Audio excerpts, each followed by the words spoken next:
Buenos días a todas y a todos. Creo que compartimos, Álvaro y yo, una idea de fondo, y es que hacemos teoría para poder hacer una mejor práctica. No entendemos, yo por lo menos desde la academia no entiendo que un panadero solamente cueza pan para otros panaderos, de la misma manera que no entendería una ciencia política que solamente la entendieran otros cientistas políticos. Y por tanto tenemos que ser capaces de bajar a tierra. Y decía Miguel de Unamuno, una vez que le preguntaron: ¿cree usted que existe Dios? Y él contestó: dígame usted qué entiende por creer, por existir y por Dios, y le contesto. Tenemos una enorme dificultad para saber qué es la derecha, qué es la izquierda, que sabéis que son dos categorías que nacen de la Revolución Francesa de 1789, donde a la derecha del rey, igual que a la derecha de Dios, se sentaban los buenos ladrones, y a la derecha del rey se sentaron los revolucionarios que querían que el rey mantuviera ciertos privilegios, y a la izquierda se sentaron los jacobinos, representados por Robespierre, que simbólicamente querían ocupar un espacio de confrontación con el poder. Y a partir de entonces la izquierda está referenciada en ese espacio, con todo lo que implica históricamente. No sé si sabéis que la palabra izquierda en el lenguaje indoeuropeo hace referencia a la mano que no funciona bien. De ahí viene la palabra linke, ¿no?, en alemán, o la palabra izquierda, que viene supuestamente del euskera, del lenguaje vasco, y que implica eso, la mano que no es tan diestra, ¿no?, que no es tan hábil como la derecha. Sin embargo, la izquierda siempre está ahí, aunque no la nombremos. En la obra de Shakespeare, Romeo y Julieta, la única sensata ahí era Julieta. Romeo era un poco tonto, ¿no? En un momento, cuando Romeo le dice: nuestro amor es imposible porque tú eres un Capuleto y yo soy un Montesco, ella, sensata, le dice: no es igual la rosa, la llames como la llames, no huele igual. Bueno, el tema de la izquierda tenemos que clarificarlo. ¿Por qué? Porque es verdad que a veces, por cuestiones electorales, nos interesa no referenciarnos en términos de izquierdas. ¿Por qué? Porque la izquierda está muy connotada semánticamente. Durante el siglo XX la izquierda, es verdad que a veces fue heroica. Ahí tenemos, ¿no?, que fue el Ejército Rojo el que paró a los nazis en la Segunda Guerra Mundial. Ahí tenemos a Cuba, que fue la referencia del continente, capaz de frenar el imperialismo norteamericano. La izquierda durante el siglo XX también a veces fue terrible por aquello que dijo Bertolt Brecht, ¿no? Nosotros, que vivimos en tiempos sombríos, no pudimos ser amables, se nos enronqueció la voz. Pero las nuevas generaciones no quieren cargar con el fardo, ¿no?, de lo que supuso no la Revolución de Octubre, sino después, ¿no?, la experiencia estalinista. ¿Qué ocurre? Que no podemos ocupar ese espacio por ese peso que tiene la izquierda durante el siglo XX. Yo creo que eso nos obliga a pensar en ese lugar antaño llamado izquierda, y no debiéramos pelearnos tanto por el nombre, sino entender que ahí hay un espacio que hay que ocupar y que hay que reconstruir. Quiero compartir un par de ideas que quiero discutir también con Álvaro García Linera, y que creo que no siempre clarificamos. La primera es si podemos hablar en términos políticos sin tener una concepción de la naturaleza humana. A veces tengo la sensación de que presuponemos que el ser humano es un ángel caído, que el ser humano es malo por naturaleza, que el ser humano es alguien en quien desconfiar, y eso va a justificar todas las políticas autoritarias.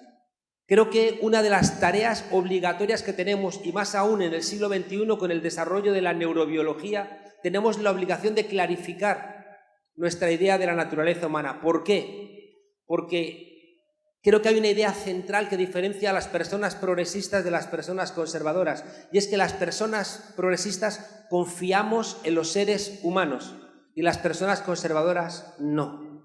Las personas que no confían en el ser humano van a terminar justificando gobiernos autoritarios, van a terminar justificando incluso la violencia, van a terminar justificando el paramilitarismo, porque en esa concepción negativa antropológica están asumiendo que el ser humano no tiene solución. En cambio, el pensamiento que hemos llamado de izquierdas necesita confiar en los demás. Por una cosa que planteaba Spinoza. Spinoza, el filósofo, decía que todos nosotros tenemos dos grandes sentimientos, que son el miedo y la esperanza. El miedo lo va a regir el hipotálamo, lo va a regir nuestro cerebro más antiguo. El miedo es el que gestiona el perímetro de defensa. El miedo monologa. El miedo prima las respuestas espontáneas, mientras que la esperanza es un diálogo. La esperanza necesita a los demás. La esperanza es imposible que exista sin el diálogo con los demás seres humanos. En esa lucha entre el miedo y la esperanza, cuando se instala en nuestras sociedades el miedo, gana la derecha. En el momento en que el miedo se convierte en el sentido común, gana la derecha. Y por tanto, una de las tareas obligatorias antes de definir qué pueda ser la izquierda, creo que pasa por entender de dónde venimos los seres humanos. Y ahí simplemente les planteo que perdimos los colmillos para poder hablar.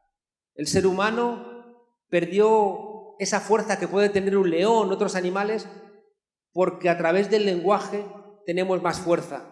No tiene sentido que en ese modelo neoliberal, individualista, donde todos tenemos que ser empresarios de nosotros mismos, estemos condenados a no encontrarnos, a sospechar de los demás, a vivir como si fuéramos empresarios de nosotros mismos, individuales, viviendo la vida como una inversión y en competencia todos contra todos. Si ese sentido común de la lucha, de los que ahora llaman emprendedores, porque como ya no se puede mencionar la palabra capitalista, buscan eufemismos para que parezca todo más amable. Ahora ya no son emprendedores, ya no son empresarios, son emprendedores. Esa lucha, lo decía Karl Polanyi, de la economía de mercado nos lleva a una sociedad de mercado, de todos contra todos. Entonces, la primera idea central es entender que hemos llegado hasta aquí cooperando.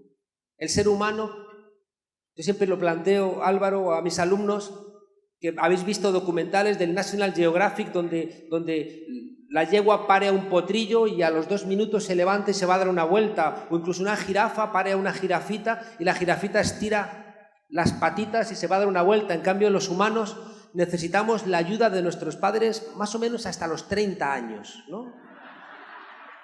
Más o menos.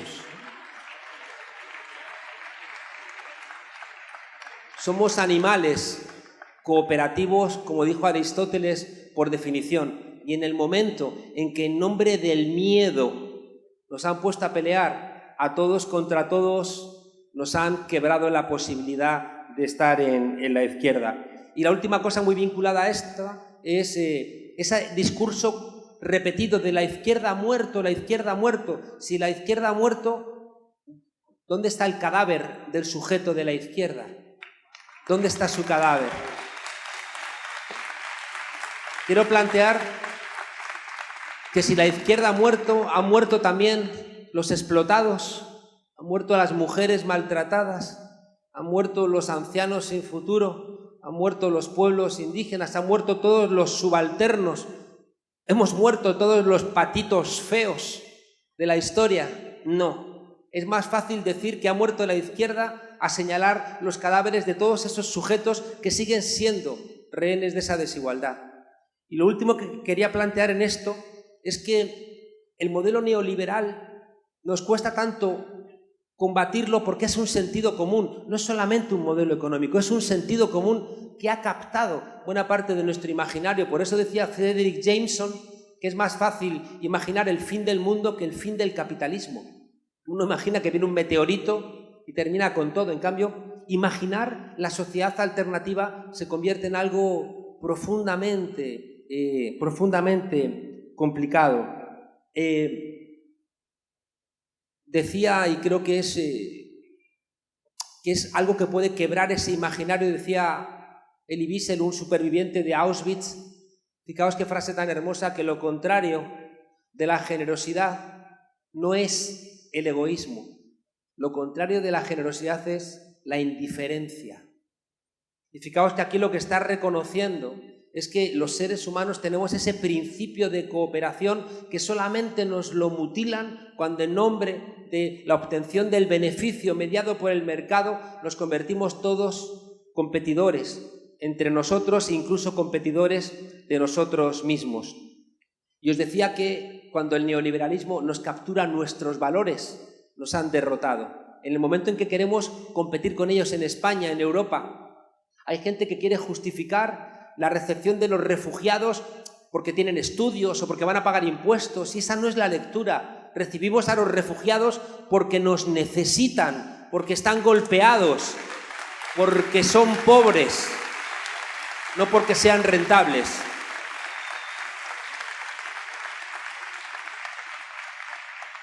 Y ahí aparece la idea final, y esto lo he aprendido en las reflexiones también de Evo, de Álvaro, y es que antes de empezar a hablar hay algo que tenemos que clarificar y que tiene que ver con esto que os decía de la naturaleza humana, y es si estamos de acuerdo o no con esta frase: todos los seres humanos, todos, somos iguales en dignidad. Eso implica que en cualquier situación, en cualquier contexto, tenemos que reconocer que cualquier ser humano es igual en dignidad. Y eso implica, fijaos, un reconocimiento social radicalmente diferente, porque si nos consideramos todos iguales en dignidad, ahí hay un concepto de democracia, ahí hay un concepto de libertad, ahí hay un concepto de igualdad, y sobre todo hay un concepto que es de donde viene la izquierda, que es la gran olvidada de la Revolución Francesa, la idea de fraternidad. Es decir, juntarnos para liberarnos de cualquier opresión. Fraternidad que hoy en el siglo XXI y más aún aquí en Argentina tendríamos que incorporarla como sororidad. Es decir, no solamente hermandad entre hombres, sino también hermandad entre mujeres.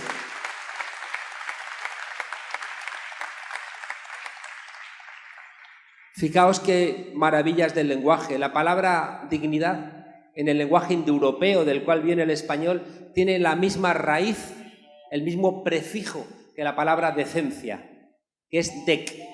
Y ese prefijo dec en decencia y en dignidad significa, fijaos qué hermoso, quien no se deja humillar y no humilla a los demás. En ese precepto, fijaos, de quien no se deja humillar y no humilla a los demás, está, creo que, una posibilidad de reconstruir ese espacio antaño llamado izquierda. Gracias.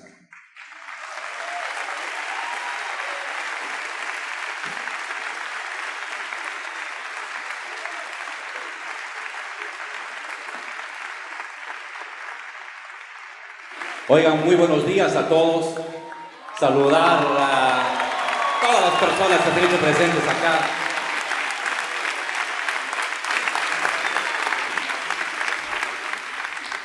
Este es un gran laboratorio de la esperanza continental y la esperanza mundial. Los felicito.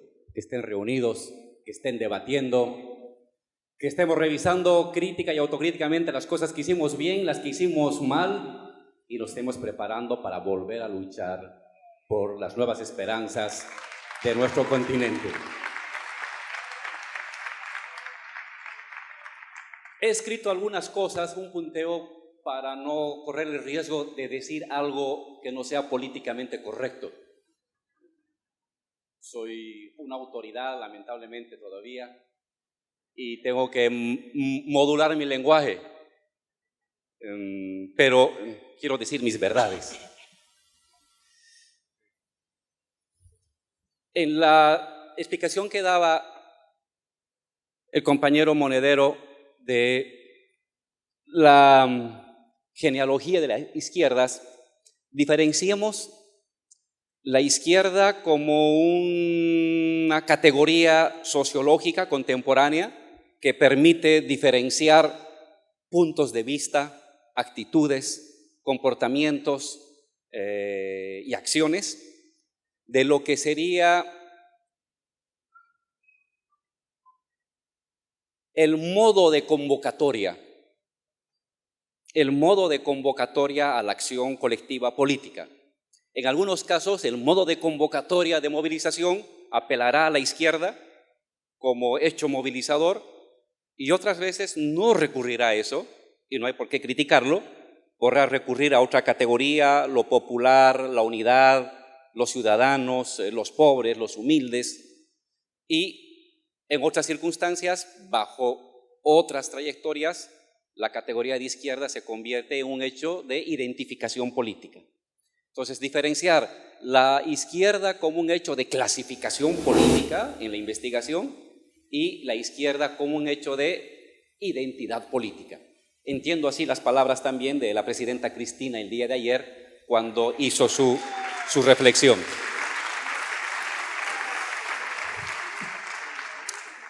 En general, ¿qué hemos de llamar a la izquierda? De manera simple, se llama izquierda a las personas, a las colectividades que luchan por o contra las injusticias sociales, que luchan contra las desigualdades, que luchan contra toda forma de dominación. Uno se ubica en el campo de la izquierda si lucha contra las injusticias, desigualdades y distintas formas de dominación en la fábrica, en la familia, en el gobierno, en la escuela, en la universidad, en el campo, en la vida cotidiana. Si tomo ese punto de partida de rechazar dominaciones, injusticias, estoy del lado de la izquierda. Pero no solamente se llama izquierda a quienes luchan, sino a quienes también proponen algo. Al luchar proponen algo. Y proponen la vieja trilogía que viene desde hace más de 220 años de la Revolución Francesa. Luchan por un tipo de libertad social en la que la vida política, la toma de decisiones, las relaciones personales se las pueda llevar adelante sin ningún tipo de coacción. Luchan por construir igualdad de derechos y de oportunidades para todas las personas sin que intervenga el color de piel, el lugar de origen, la vestimenta, el idioma o la identidad de género. Y fundamentalmente luchan por una sociedad con solidaridad y comunidad en las relaciones económicas. Libertad, igualdad, solidaridad es libertad en la toma de decisiones, tomar decisiones sin coacción, igualdad para que todas las personas, a pesar de sus diferencias en idiomas, pieles, género, apellidos, tengan las mismas oportunidades, y es una nueva economía, una nueva forma de satisfacer necesidades materiales fundadas en la solidaridad, fundadas en la comunidad y en la mancomunidad. En los últimos 10, 15 años en América Latina ha vivido toda una oleada de gobiernos de izquierda. Y hoy parece ser que esta primera oleada ha culminado y hay que ser fríos. Y hay que estudiar las condiciones de posibilidad de la primera oleada de los gobiernos progresistas y de izquierda en América Latina, las virtudes, los errores, los límites, porque hay que prepararnos para la segunda oleada de los gobiernos progresistas y de izquierdas en el continente.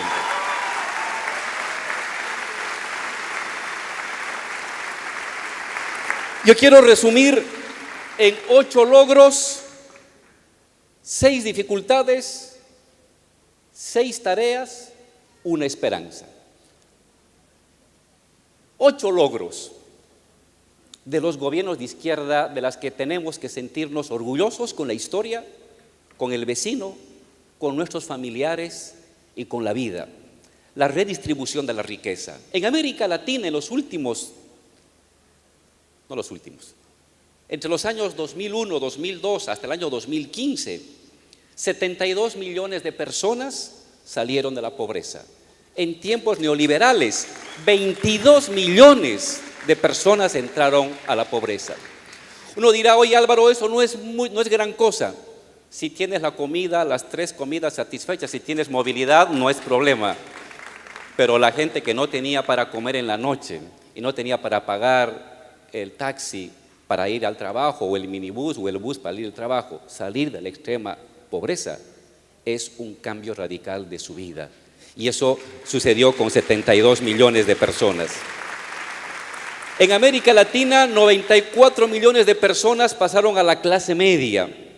En América Latina, a diferencia de tiempos neoliberales, donde las desigualdades se incrementaron, según el coeficiente de Gini, en 1% anual en los años 90 hasta el año 2000, desde el año 2001 hasta el 2015, el coeficiente de Gini de las desigualdades disminuyó 1.1 anualmente. El 10% más rico de los latinoamericanos tuvo un incremento anual de su riqueza de 1.5 en promedio, en tanto que el 10% más pobre de los latinoamericanos tuvo un incremento del 10% de su riqueza anual durante esa década virtuosa. Cuando le preguntan, ¿qué significa ser de izquierda? Haber sacado a 72 millones de habitantes de América Latina de la pobreza.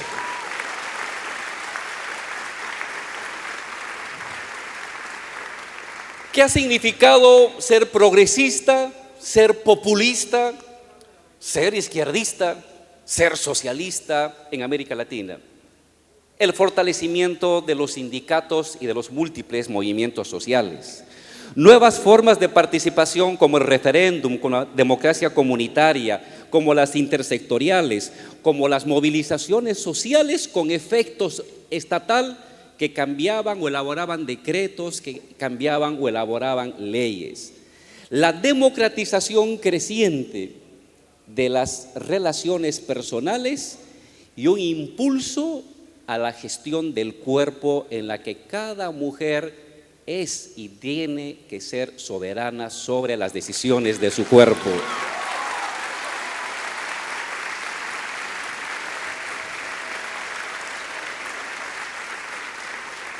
Los gobiernos progresistas han aprendido del movimiento de mujeres. Posiblemente muchos gobiernos llegaron a la gestión de gobierno sin entender o con distancia, pues sobre la marcha tuvieron la flexibilidad y la sabiduría de abollar sus creencias iniciales, heredadas de miradas conservadoras, para tener una actitud de acompañamiento, no de dirección, porque la mujer no necesita ser dirigida, de acompañamiento a las luchas de las mujeres por sus reivindicaciones. La izquierda ha significado en estos 12 años nuevas formas de gobernabilidad.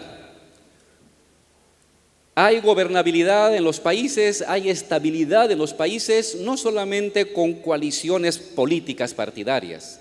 Lo que hemos mostrado al mundo es que la gobernabilidad real, plebeya, que se construye es mayoría parlamentaria, mayoría callejera. Se gobierna desde las calles, se gobierna desde el Parlamento, y la unidad de ambas da gobernabilidad a los gobiernos progresistas. En cuarto lugar, los gobiernos progresistas tuvieron la virtud, las fuerzas progresistas, de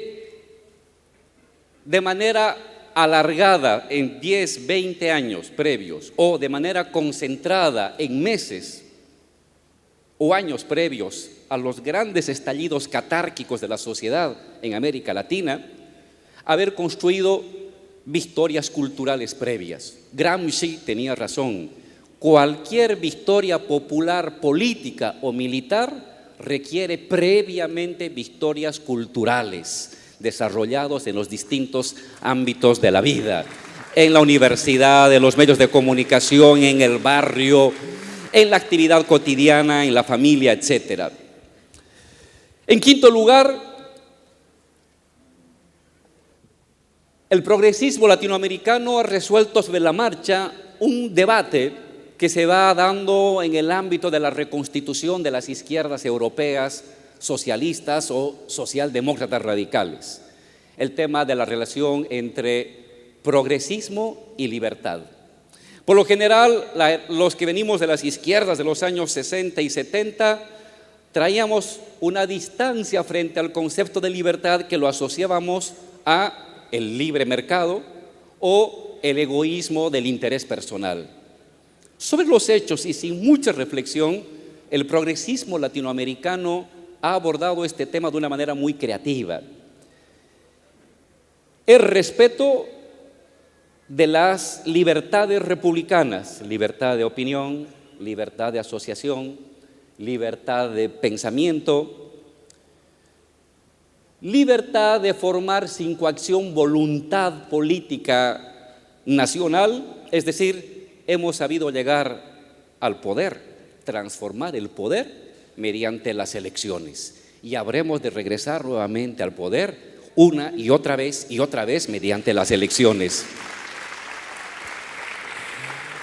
Frente a una lógica del determinismo histórico en el que había un solo sujeto promotor del cambio y el resto de la sociedad era meramente acompañante sospechoso de la vanguardia, el progresismo latinoamericano ha tenido la virtud de promover, de inventar un conjunto de articulaciones sociales contingentes, plurisectoriales, multiidentitarias y pluricivilizatorias.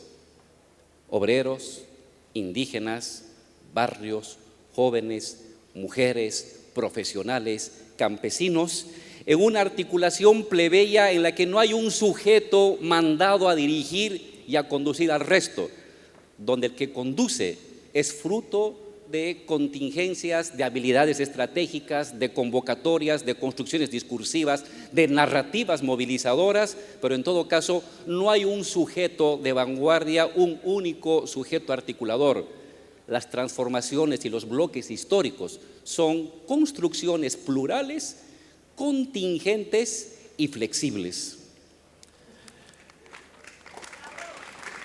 En quinto lugar, y esto ha sido lo más dificultoso, pero se ha logrado en parte, es que una de las virtudes de los gobiernos progresistas latinoamericanos es haber formado o haber impulsado formas alternativas de gestión económica post-neoliberales. No diría post-capitalistas. Ninguna revolución comienza planteándose el comunismo. La revolución rusa surgió planteándose pan y acabó tomándose las fábricas, pero comenzó planteándose la pelea por el pan, por la libertad. Acabó, pero luego metiéndose a las fábricas y construyendo soviets. En América Latina hemos tenido la capacidad de ampliar los bienes comunes, tanto estatales como los sociales. Hemos tenido la capacidad de crear, de articular de manera selectiva formas selectivas y puntuales de globalización, formas selectivas de protección y de mercado interno, que es un poco lo que ahora